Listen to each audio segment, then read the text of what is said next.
Hello.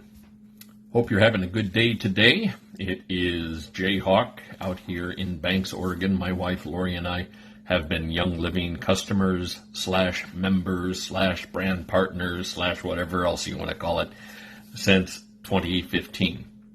And today I want to tell you a little bit about why we share Young Living.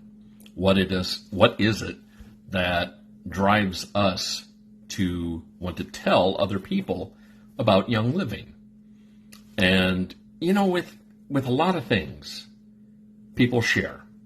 If you have a favorite television show, oh gosh, I just saw this and I can't, I got to tell my friends about this. This is fantastic. You go out and you see a good movie. Oh, I got to just blast this on Facebook and say, gosh, this is great movie, really wonderful. Or you go to a good restaurant, and I'm guilty of that a lot, is you post pictures of the food and say, oh, you got to try this. This is the best mashed potatoes with garlic and fennel salad that is, stuff like that. You share that kind of stuff when you have something worth sharing. Well, with Young Living, to us, that is definitely something worth sharing. My little tale of woe, as it were, back in 2012, I had a pair of strokes, very small strokes, but still had some cognitive issues after that, weakness on one side of my body, and my speech was really messed up. And for someone who was at the time a radio announcer, that wasn't a very good thing. So I had these health issues, started with that. Then it moved on to some other things like pneumonia. I kept getting pneumonia. Now, I don't know if it was associated with the strokes or not, and the doctors didn't know why I kept getting pneumonia, but a couple times that pneumonia turned into, especially in 2013, turned into severe sepsis along with pneumonia. Let me tell you, severe sepsis is not something you would choose to have. In fact, it's something that I would not wish on my worst enemy. And I wouldn't even wish it on my ex-wife. So that's pretty bad. It's really a mess, because what's happening is your body is literally poisoning itself. There are so many toxins and infections inside your body, and it starts to attack you. It starts to attack your body. And with severe sepsis, that's when the organs get involved. That's when organ damage can happen, because you've got sepsis, you've got severe sepsis, then you've got organ damage and total organ shutdown. And it's kind of okay, you may survive this, you have a slight chance of surviving this you might be able to live with, and the last one is no, you're toast. Well, with severe sepsis, I was given less than a 20% chance to live. So in 2013, spring of 2013, had my first round of pneumonia with severe sepsis. I was in the hospital for several days. They had the antibiotic fluid dripping down into me, and doctor was saying, you don't realize how serious this is. And I'm like, okay, yeah, I don't. Tell me. Well, he couldn't. All he said is, well, your body was poisoning itself. Yeah, that's all I got. Now, trust me, I am not against Western medicine, and I am not against doctors. I am not against hospitals. I think they serve a wonderful purpose. However, they did not get to the root cause. They only treated the symptoms of what I had. They didn't figure out, what's causing him to have severe sepsis? What's causing him to have pneumonia? Well, that was especially true after a month after getting out of the hospital the first time. I went back in again. Severe sepsis, pneumonia, fever of 104.7, which is ironic because that's the frequency of a radio station I used to work for. And there's something about going in a second time for the same thing You're sitting there going, okay, this is familiar. Yeah, okay, yeah, you're going to give me the IV drip of that little antibiotic cocktail. I get that. And you're going to do what with that wire? And you're going to put the EKG stuff on me, and you're going to do this and that. Well, another 3-4 days in the hospital. Doctors say, okay, we knocked out the infection. You can go home. Okay, what can I do? Just don't get sick. Yeah, right. Sure. I was so weakened that if the kid across the driveway, if our neighbor's kid got sick, if she sneezed, I'd get pneumonia. I mean, it really felt like it was that bad. Every time somebody would around me, I'd be like, okay, here we go.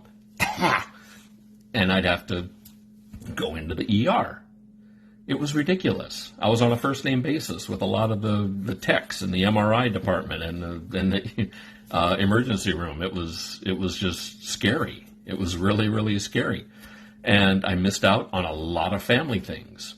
I missed out on family weddings. I missed out on get-togethers. I missed out on going out to dinner and just celebrating life with family.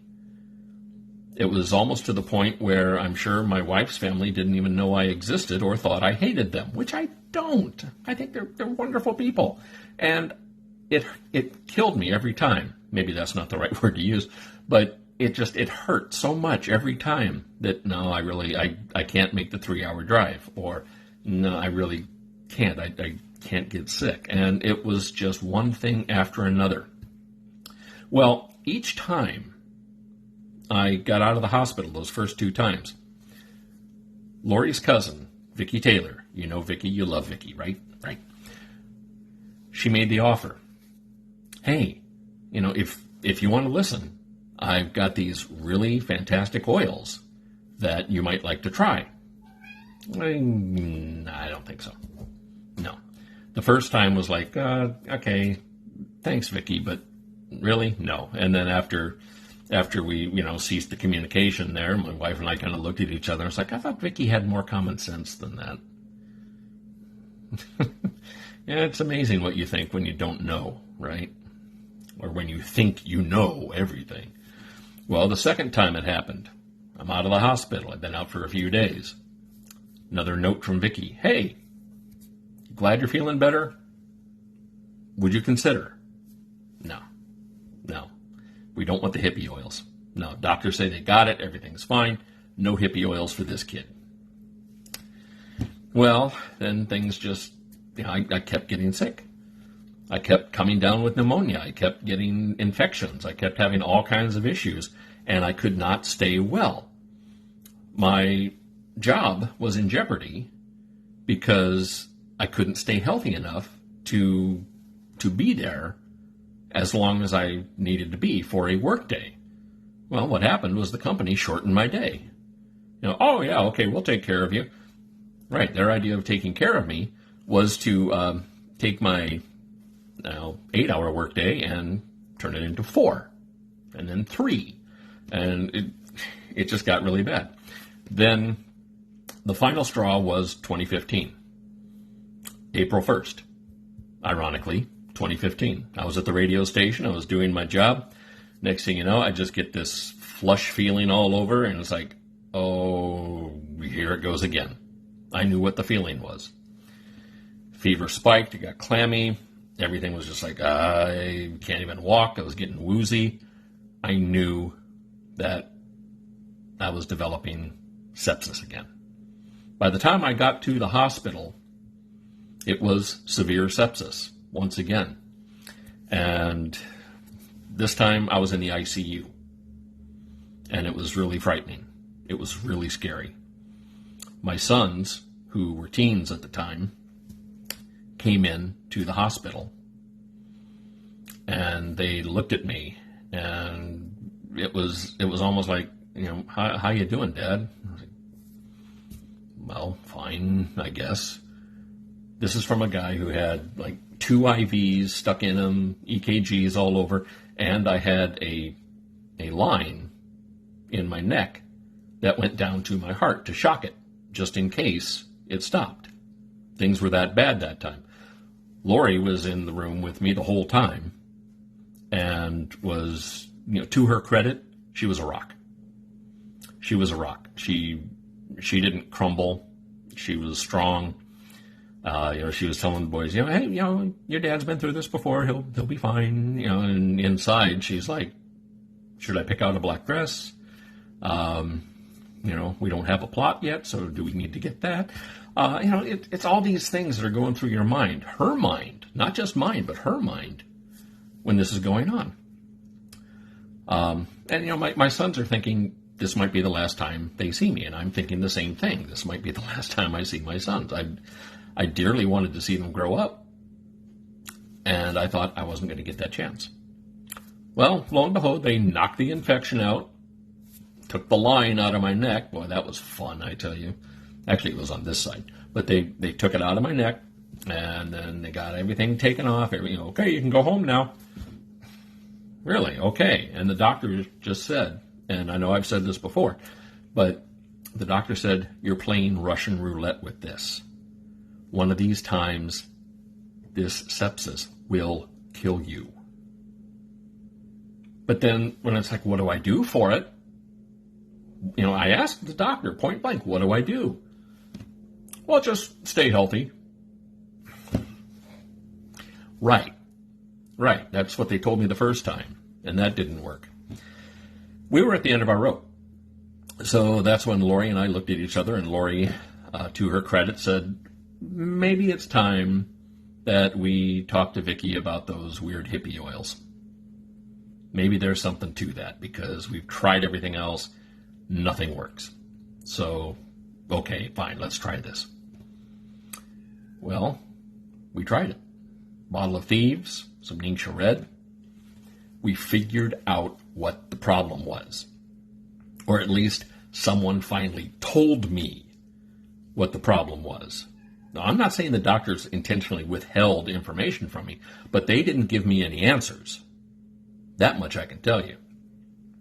I did go to an immunologist who did a blood draw, and they tested my blood levels, and he looked at my immunoglobulin levels.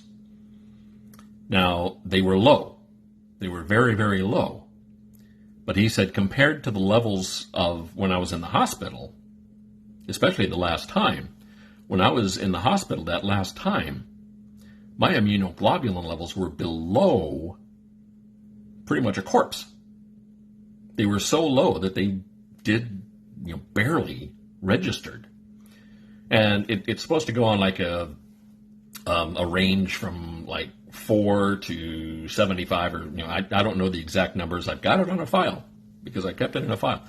But my levels while I was in the hospital were below 4. After I started using Thieves and Ningxia for about a week and a half, it was almost 2 weeks. I went in, had the blood draw, talked to the immunologist. He looks at the results, and he says, what have you been doing? What have they been giving you? What did the hospital prescribe for you? Nothing. They didn't prescribe anything. Well, you had to have been doing something because your levels are rising. Your immunoglobulin levels are rising.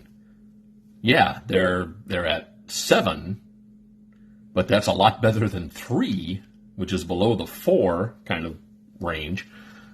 So he said, what have you been doing? I said, well, I've been using this oil that has clove and cinnamon bark and rosemary. No, what else have you been doing?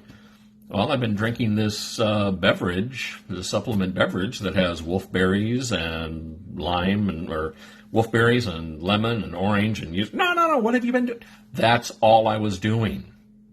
All I was doing was using Thieves and drinking Ningxia Red.